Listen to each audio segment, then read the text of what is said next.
BJP JDU की संयुक्त press conference में बड़े नेता मौजूद रहे और यह ऐलान किया गया कि नीतीश कुमार ही एनडीए के चेहरा होंगे। इसके साथ ही यह भी साफ कर दिया गया कि चुनाव में एलजेपी फिलहाल अकेले हैं।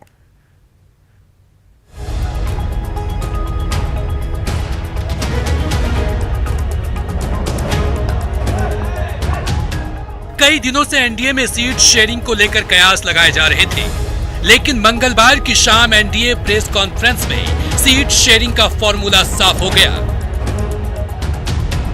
गठबंधन के तहत जेडीयू को 122 सीटें मिली हैं, जबकि बीजेपी को 121 सीटें मिली हैं। हमको जेडीयू 7 सीटें देंगी। वीआईपी से बीजेपी की बात चल रही है। जनता दल यू है, उसके जिम्मे 122 सीटें दी गई हैं और उसी के अंतर्गत हम पार्टी को, जीतन राम मांझी जी की पार्टी को, उसी के अंतर्गत हम लोगों ने 7 सीटें दी। भारतीय जनता पार्टी के पक्ष में 121 सीटें हैं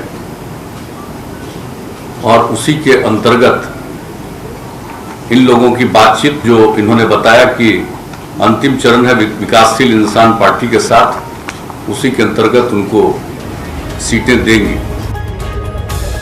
वहीं रामविलास पासवान को लेकर नीतीश ने कहा कि वे अगर सांसद हैं तो जेडीयू की सहमति से हैं। रामविलास पासवान जी अभी जो राज्यसभा में पहुंचे तब बिना जेडीयू के मदद के पहुंचे। आप जरा बताइए तो कै गो सीट है बिहार विधानसभा में? 2 है ना। तो बीजेपी ने और जेडीयू ने तो टिकट देकर के राज्यसभा पहुंचाया।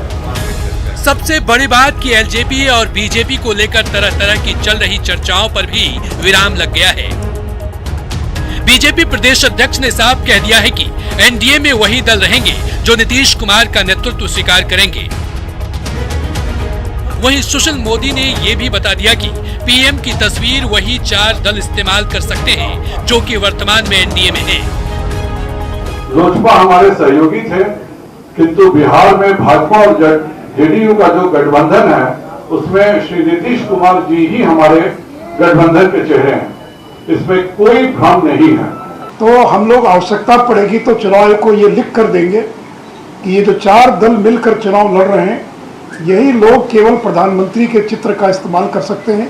अगर अन्य कोई दल चित्र का इस्तेमाल करता है तो चुनाव आयोग को जो उनकी अपनी धाराएं, अपना कोड है, उसके अनुसार और वो कार्रवाई करने के लिए स्वतंत्र होंगे। पहले चरण के नामांकन के लिए अभी 2 दिन शेष हैं।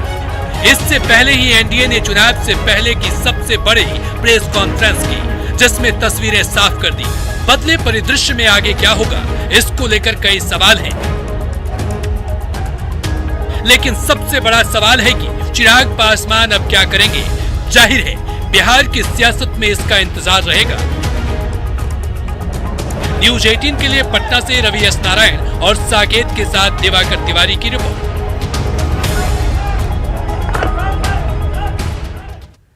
तो बिहार एनडीए से चिराग पासवान भले ही अलग हो गए हों, मगर उनके पिता अब भी केंद्र की एनडीए सरकार में मंत्री हैं। हालांकि अभी वो बीमार हैं, मगर उनके हटाने को लेकर मुख्यमंत्री सुशील मोदी ने कुछ भी साफ नहीं किया।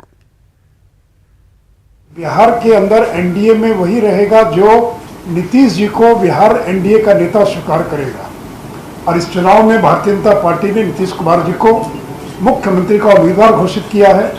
कल सरकार निश्चित बनेगी तो मुख्यमंत्री भी नीतीश कुमार होंगे। तो इसलिए नीतीश कुमार को जो अपना नेता स्वीकार करके काम करेगा वही एनडीए के अंदर, बिहार के अंदर हिस्सा होगा।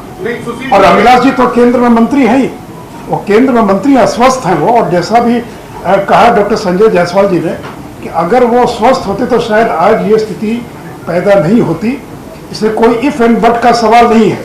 अब मैं मीडिया से भी आग्रह करूंगा, कोई कंफ्यूजन मत रखिए।